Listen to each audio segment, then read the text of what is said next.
If you're having trouble falling asleep at night, then listen to these few tips that have helped me fall asleep faster this year so that I can wake up earlier and maximize my morning. First, make sure that your room is actually dark. I used to keep a little light on in my room because I thought it made me feel more secure at night, but really all it did was make it harder to fall asleep. Light exposure at night when you're trying to sleep can disrupt your circadian rhythm, and it can even suppress melatonin secretion, which means it's not a good thing for sleeping. Second, have an evening routine. And if you're not an evening routine person, then at least have a night habit. What that means is if you do the same thing every night before bed, your brain will start to recognize this as a precursor to sleep and prepare you to go to sleep. For example, every night I get ready for bed quite a while before I actually get in bed. So that wouldn't be what my brain recognizes as the precursor to sleep, because it knows that I get ready for bed and then I stay up for an hour, hour and a half after that.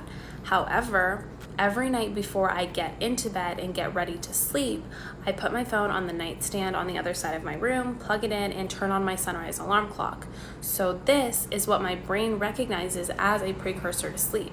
And since I've developed this habit of doing the exact same thing before bed every night, I genuinely start to feel tired and ready to sleep as I'm doing this. And number 3, if you're like me, then you may be prone to laying in bed and just thinking about random things rather than actually allowing your brain to relax and unwind. This is what will help you out. First, take some time to evaluate what it is that you sit in bed and think about.